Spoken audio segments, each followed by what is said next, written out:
গাজী নজরুলের মাথায় জুতা মারি। গাজী নজরুলকে থুতু দিই আমরা জামাতে। আমার সামনে আসলে লাথি মারবো। দুষ্ট লোক কোথাকার, ইসলামের নামে শয়তানি করতে আসছে। আমরা তাকে সমর্থন করি না, কিন্তু জামাত যে স্ট্যান্ডটা নিতে পারছে, এরকম স্ট্যান্ড আওয়ামী লীগ বিএনপির বিগত সালে সংসদের এমপির ক্ষেত্রে ওইভাবে আমরা নিতে দেখিনি। চাঁদাবাজির সবচেয়ে সমস্যার জায়গাটাই হচ্ছে তৃণমূল। বড় বড় জায়গা তো কথাই নাই। বড় জায়গা যদি এখন হিসাব নিয়ে আসি, তো কয়েকদিন আগেই আমার সাথে তাবলিগে একজন হচ্ছে ভাই গেছিলেন, উনি গার্মেন্টসের একজন মালিক, চিল্লাই গেছিলেন তাবলিগে চিল্লায়। অনেকদিন পরে হঠাৎ করে তার সাথে আমার কারণ বাজার এলাকায় দেখা হয়েছে। তো আমি একটা মিডিয়ার অফিসে যাচ্ছিলাম, ওর সাথে দেখা, দেখি যে আগের চাইতে অনেক অসুস্থ। আমি বললাম ডায়াবেটিস হয়েছে নাকি ভাই? তো বলতেছে না ভাই ডায়াবেটিস না, গার্মেন্টস তো বিক্রি করে দিলাম, আর পারতেছি না। ওনার সাথে কথোপকথনে শুনলাম যে ইন্টারিম গভর্নমেন্টের সময় তো গার্মেন্টসের অবস্থা বেশ খারাপ ছিল, ব্যবসার অবস্থা খুব খারাপ ছিল। তখন সালাউদ্দিন সাহেবের কাছ থেকে শুনতাম নির্বাচিত সরকার আসলেই ব্যবসা চাঙ্গা চাঙ্গা হয়ে যাবে, আজকের আজকের জিডিপি ডাবল হয়ে যাবে, কত কত শুনছি। কিন্তু গত 5 মাস সরকারের বয়সে এই সময়ের মধ্যে 78টা গার্মেন্টস বন্ধ হয়ে গেছে। এই মালিকগুলো দেশ ছেড়ে চলে যাচ্ছে অথবা দেশের মধ্যে কোনোভাবে অবস্থান করতেছে। তো আমি যার সাথে দেখা করছি সেও দেশ ছেড়ে চলে যাচ্ছে। কেন যাচ্ছে? বলে ভাই একটা রেপুটেশন তৈরি হয়েছিল ব্যবসায়িক মহলে, কিন্তু আমি তো ওইভাবে লিড করতে পারবো না। তো আগে থেকে একটু কিছু টাকা পয়সা জমানো ছিল, আমি বিদেশে চলে যাচ্ছি, এদেশে থাকতে চাই। ব্যবসায়িক বান্ধব পরিবেশটা নষ্ট হচ্ছে এই সমস্ত বিভিন্ন দিক থেকে চাপ আসার কারণে, যে আমাদেরকেও আপনাদেরকে পালতে হবে, আমরা বড় দল। আচ্ছা দেখেন, এই দেখেন আপনারা তো এখন সরকারে, তাই না? তো মানে আপনাদের কাছে তো সবই সম্ভব। আপনারা একটু বের করেন না যে বাংলাদেশের কয়টা ব্যবসায়ী এনসিপি কে টাকা দিয়ে পালে। আমি জামাতের কথা বলতে পারবো না, আমি বিএনপির কথা বলতে পারবো না। ওই যে ইব্রাহিম ভাই প্রমাণ চাইবে, তা আমি কি আর প্রমাণ দিব যে বসুন্ধরার থেকে? আমি প্রমাণ কোত্থেকে পাবো যে বসুন্ধরা আপনাদেরকে টাকা দেয় কি দেয় না? আমি প্রমাণ কোত্থেকে পাবো এই সালাম টাকা দেয় কি দেয় না? আপনারা তাদের সাথে আগে থেকেই পরিচিত, সম্পৃক্ত। আপনারা যে বয়সে তাদের সাথে সম্পৃক্ত হয়ে টাকা নিয়ে এনে রাজনীতি করছেন, আমরা ওই বয়সে হয়তো জন্মই হয়নি, আমরা তো স্বীকারই করতেছি, অসুবিধা নাই তো। কিন্তু আপনারা তো করছেন, আপনারা বের করেন। আমাদের কাছে তো কিছু কিছু প্রমাণ থাকে। বিএনপির বিখ্যাত যে অফিস পল্টনে, সেই অফিস নিয়েও, অফিসের জায়গা নিয়ে, বাড়ি নিয়ে, বাড়ির মালিকের সাথে, জায়গার মালিকের সাথে কত ধরনের দেন দরবার, লেনদেন, কত কিছু হয়েছে, এগুলো আমরা তো কিছু জানি না, এগুলোকে আমরা ওইভাবে বলি। এখন কথা হচ্ছে যে একটু চাঁদাবাজি, আমি আমি শেষ করি ভাই। চাঁদাবাজির অফিসের বিষয়টা শুধু বললেন তো দেখি। বলবো, হ্যাঁ হ্যাঁ বলেন। চাঁদাবাজির যে ইস্যুগুলো আসতেছে, এই চাঁদাবাজির ইস্যুগুলোকে ধামাচাপা দেওয়ার রাস্তা হচ্ছে যে আপনারা যারা প্রতিষ্ঠিত রাজনীতিবিদ, এরা শক্ত ভূমিকা নিতে পারছেন না। সরকার তো পরে নিবে, সরকার কি প্রত্যেকটা জায়গাতে আছে? প্রত্যেকটা মানুষের পিছনে পিছনে কি একজন করে পুলিশ রাখবে নাকি সরকার? সরকার তো একটা প্রতিষ্ঠান, কিন্তু প্রতিষ্ঠানের সাথে ভুক্তভোগী যারা আমরা, বা প্রতিষ্ঠান থেকে যারা আমরা সার্ভিস নেই, সেটা রুট লেভেলে পরিচালনা করে রাজনীতিবিদরা। বিএনপির ওয়ার্ডের সভাপতি আছে, বিএনপির ইউনিয়নের সভাপতি আছে, বিএনপির উপজেলার সভাপতি আছে, সেক্রেটারি আছে, কমিটি আছে। এদেরকে নিয়ন্ত্রণ করেন আপনারা যারা সিনিয়র লিডার, ঢাকায় থাকেন, বা কৃষক দলের সভাপতি, ছাত্র দলের সভাপতি, শ্রমিক দলের সভাপতি। তারা আপনারা শুধু মৌখিক ভাবে আপনারা তাদেরকে বলেন যে হচ্ছে চাঁদাবাজি করিও না, কিন্তু আমলি ভাবে তাদেরকে আপনার শক্তভাবে কখনই আপনারা নিয়ে আসেন না আইনের আওতায়। তার প্রমাণ দেখবেন, তার প্রমাণ দেখেন।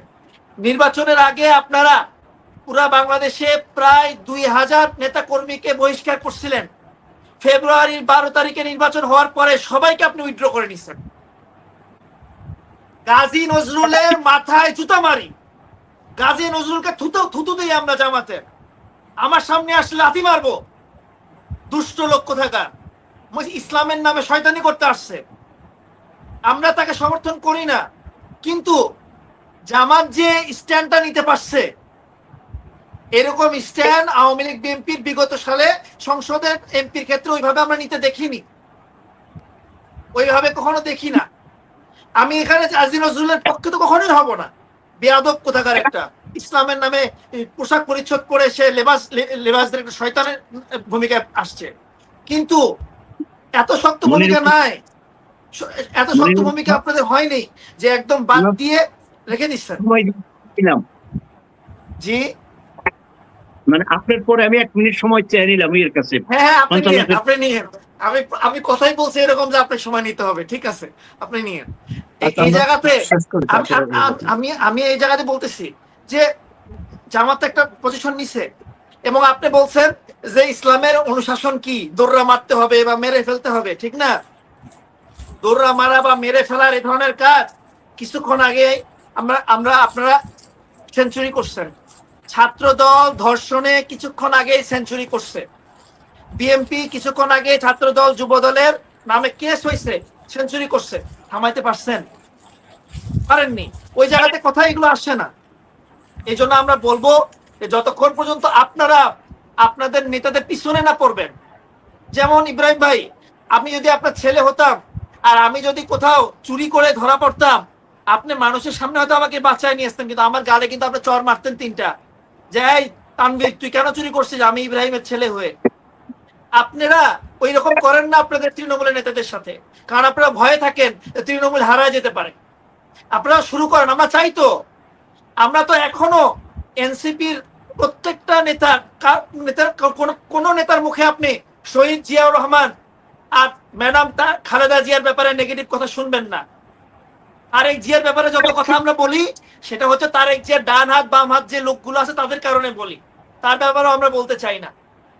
তার কিছুক্ষণ আগে আজিজ সাহেব একই কথা বলছেন যে আমরা এই সমালোচনাগুলো করতেছি, আপনারা স্ট্যান্ড থাকেন, আপনারা বোল্ড হন। এই জন্য আমরা চাইছি তো, আমরা তো স্বাধীনতা উত্তর বহুদলীয় রাজনীতির ভূমিকাতে বিএনপিকেই আমরা আদর্শ বলতেছি। আমরা তো বলতেছি না আমরা নতুন আদর্শ খাড়া করতেছি। আমরা জুলাইকে সনদকে বাস্তবায়নের পক্ষে আছি, কিন্তু আমরা তো বহুদলীয় গণতন্ত্রের বিপক্ষে না। সাথে দুই একটা কথা না বললেই না, সেটা হচ্ছে যে আগামীর রাষ্ট্র ব্যবস্থা পরিবর্তন যদি কখনো হয়, শেষ করে দিচ্ছি আমি, আর 1 মিনিট নেব। যদি হচ্ছে রাষ্ট্র ব্যবস্থা পরিবর্তনের কোনো বিষয় আসে, তাহলে সেটা হবে কর্মসংস্থান আন্দোলন। বেকারত্ব যেভাবে ছড়ায় পড়ছে সেগুলো কোনোভাবেই দায় এড়াতে পারবে না সরকার। যত কথাই আমরা বলি এই চাঁদাবাজি বা অন্যান্য কিছু হচ্ছে বেকারত্বের কারণে। বিএনপির বেশিরভাগ তৃণমূলের ছাত্র দল যুব দলের নেতারা বেকার, কিছু করে না, এই জন্য চাঁদাবাজি করে। স্পষ্ট কথা এটা। কাজ দেন, সবাইকে কাজ দেন, কাজের মাধ্যমে নিয়ে আসো। আপনি বালু মহলের টাকা তোলার কাজ দিচ্ছেন কেন? আপনি জল মহলের টাকা তোলার কাজ দিচ্ছেন কেন? আপনি বাজার কমিটির টাকা তোলার কাজ দিচ্ছেন কেন? আপনি প্রতিষ্ঠান বানান, সংস্থা বানান, সেগুলোর মধ্যে তাদেরকে ব্যবহার করেন, যুব শক্তিকে। দেখবেন কর্মসংস্থান হবে, চাঁদাবাজি বন্ধ হয়ে যাবে। সহজ কথা এটা। আরেকটা দেখেন যে আমরা নামের পিছনে পড়ি। আমি নিজে বগুড়া, কিন্তু বগুড়া আন্দোলন চলতেছে, বগুড়া বিভাগ করবে। আমি বগুড়া বিভাগ হওয়া বা না হওয়ার পক্ষে বিপক্ষে না, কিন্তু নামকরণ বগুড়া বিভাগ করলে কি সবার চাকরি হয়ে যাবে? বগুড়াতে 17 বছরে উন্নয়নগুলো হয় নাই, ওই উন্নয়ন কি মুহূর্তের মধ্যে হয়ে যাবে? বগুড়া তো আগে থেকে নেতৃত্ব স্থানীয় জায়গাতেই ছিল। কেউ বগুড়ার নামকে নষ্ট করতে পারেনি। হাসিনা অনেক চেষ্টা করছে, নষ্ট করতে তো পারেনি, কিন্তু উন্নয়ন হয়নি, কিন্তু নাম তো নামই ছিল। আবার যদি নামই দেন, কাম না হয়, তাহলে কেমনে হবে? দেখেন, কয়েকটা কথা আমি না বলে পারতেছি না। সেটা হচ্ছে যে আপনারা বললেন যে আমরা হচ্ছে রাস্তায় ছিলাম, আপনারা রাস্তায় ছিলেন, আন্দোলন করে এরশাদকে সরাইছেন, এই জন্য এরশাদকে বাধ্য করছেন পরিস্থিতির শিকার হয়ে ইয়াতে রাখতে, কি বলে, জেলখানায় রাখতে। তার মানে কি আমরা এখন যদি আন্দোলনে থাকতাম তারা আপনার চুপ্পুকে গ্রেফতার করে ঢুকাইতেন? আচ্ছা, চুপ্পুকে কাদের সমর্থন না থাকার কারণে 18 মাস চুপ্পুকে ঝেলতে হয়েছে? একমাত্র বিএনপি আর সালাউদ্দিন আহমেদ। আপনাদের বারবার আমরা কতবার গেছি ইয়াতে কমিশনে, সংস্কার কমিশনের মিটিং এ উনি বারবার বলছে সাংবিধানিক জটিলতা, সাংবিধানিক জটিলতা। শুধুমাত্র বিএনপির প্রতি আমাদের গণতান্ত্রিক আস্থা ছিল বলে আমরা এটাকে শেষ পর্যন্ত অজুদে আনতে পারিনি। আর আপনারা বলতেছেন যে আমাদের কারণে, আপনি কি এটা অস্বীকার করতে পারবেন? আর দেখেন যে 17 বছর ধরে আপনি তো কথা বলছেন যে আপনারা আইন বুঝে, আইনের বাইরে কোনো কিছু করবেন না, আইন বুঝে বুঝে সবকিছু করবেন। তাহলে কি 17 বছর ধরেও আপনারা আইন বুঝে আন্দোলন করে 17 বছর ধরে একটা ফ্যাসিস্টকে, হাসিনাকেও আইনের মাধ্যমেই পার করবেন, আইনের মাধ্যমেই খেদাইবেন, এই নিয়ত করে তার মানে আপনারা আন্দোলন শক্তিশালী করেননি? আর আমরা আইন ভাঙছি, আমরা আইন ভাঙছি দেখেই, কারফিউ ভাঙছি দেখেই 5ই আগস্ট হয়েছে। তো আমরা এই কথাই বলবো। এই জন্যই তো আজকে আইনের মধ্যে আসেন দেখে তো আজকে স্বরাষ্ট্রমন্ত্রী সালাউদ্দিন সাহেবের এলাকায় ছাত্রলীগের মহাসমাবেশ হয়েছে। 600 থেকে 700 ছাত্রলীগের কর্মী অবস্থান করে 4 ঘন্টা ব্যাপী তারা সমাবেশ করছে। তারা প্রজেক্টর লাগায় তখন ছাত্রলীগের সভাপতির বক্তব্য দেওয়া হয়েছে। সালাউদ্দিন সাহেবের কক্সবাজারের প্রশাসনই তো ব্যর্থ, শুধুমাত্র আপনাদের এই আইনি মারপ্যাচের গণতন্ত্রের চলার জন্য। এই জন্য আমরা আশা করব যে আপনারা আইনকে কখনো সিভিল রাইটস এর উপরে প্রাধান্য দিয়েন না। ইব্রাহিম ভাই, আপনারা সিভিল রাইটস আর পিপলস রিমান্ডকে আইনের ঊর্ধ্বে প্রাধান্য দেন। সিভিল রাইটস যখন সিভিল রাইটস কে যখন আপনি এস্টাবলিশ করার জন্য আইনের উপরে প্রাধান্য দিবেন, আইন তখন সহি রাস্তায় থাকবে। না হলে ম্যাডাম জিয়াকে যেরকম মিথ্যা মামলায় 15 বছর ধরে জেল খাটানো হয়েছে, এরকম আবার তারেক জিয়ার পরিণতি একই হবে, হয়তো আমারও পরিণতি একই হবে, শুধুমাত্র আপনাদের আইনের প্রতি মানে বিশেষ দুর্বলতা প্রদর্শন করার জন্য। ধন্যবাদ সবাইকে।